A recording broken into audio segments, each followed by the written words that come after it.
अभी उनको इस विषय और इस पक्ष में दोहराया गया है।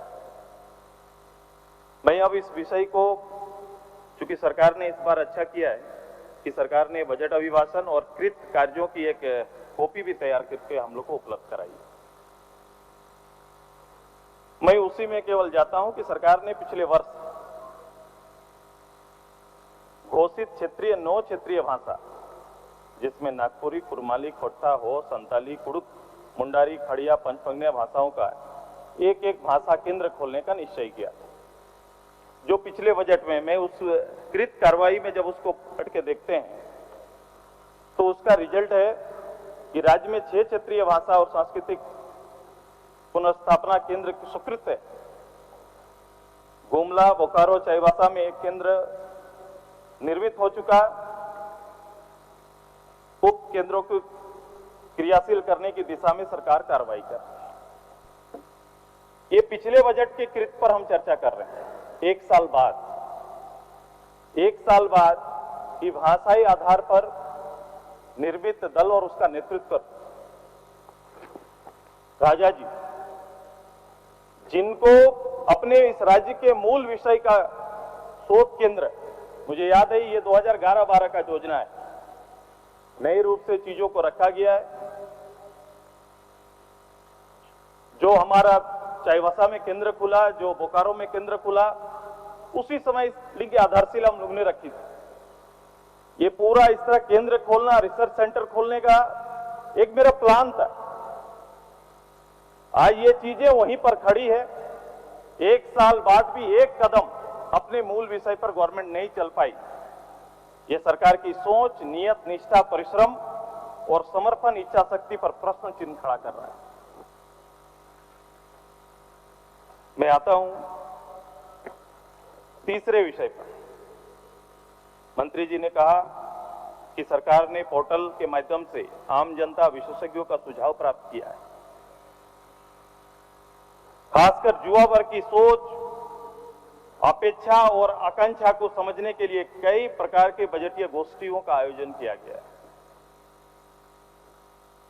अध्यक्ष महोदय, जो वर्तमान बजट है, इसमें ना राजा की सोच ना बजट में प्रतिफलित होती है, ना ही इनके कोई कार्यक्रम में ये निहित दिखता है। मैं इसलिए कह रहा हूं कि रोजगार किस रूप से लोगों को मिलेगा, क्योंकि पिछले साल पूरा वर्ष रोजगार वर्ष के रूप में चिन्हित था। जब राजा घोषणा करेंगे तो हम मान लेते हैं और प्रजा भी मान लेती है कि पूरा एक साल 21-22 रोजगार आएगा, रोजगार का मौका मिलेगा, नियोजन होगा। तो मैं पूरे प्रदेश के जो विभाग हैं उनमें कुल स्वीकृत पद कितने हैं मैं खोजने लगा। सरकारी नौकरी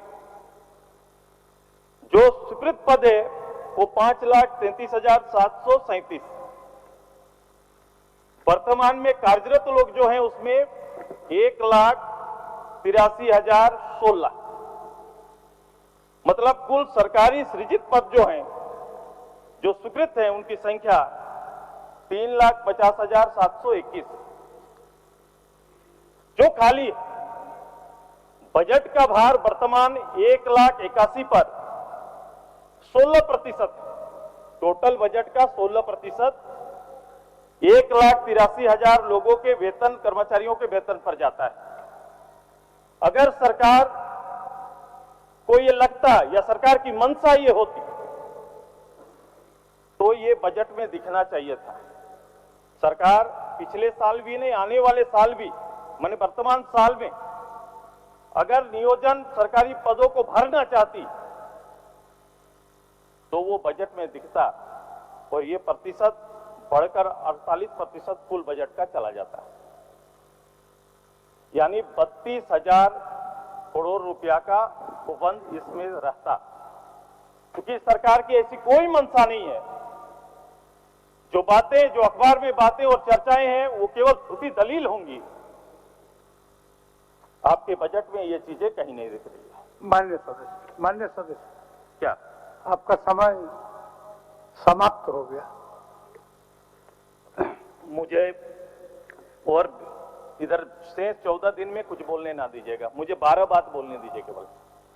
मान्य सदस्य, और शायद मैं बोल बजट रहा में, बजट में तो बोलने का भी काफी अवसर है, काफी अवसर है। नहीं, मुझे पूरी बात केवल पूरा समय नहीं लेंगे आप अध्यक्ष। एक 2 मिनट में बोल दीजिए। मैं पूरी 12 विषय नहीं, टू द पॉइंट बोल के मैं छोड़ दूंगा। 2 ये घंटा राज्य की समय आवश्यकता है। मान्य सुदेश जी, 2 घंटा इतने समय हम लोगों ने में मैं अतिरिक्त अपनी बात बढ़ाया पूरी कर लूंगा। और सरकार में मंत्री को नहीं, उत्तर भी सरकार और देना राजा है साहब का ही और इन इंतजार लोगों कर को रहा हूं। संथाल पर जाना भी है, मैं ये सूचना आप है। ऐसा अब 2 करें कि ये मिनट में बातें बाहर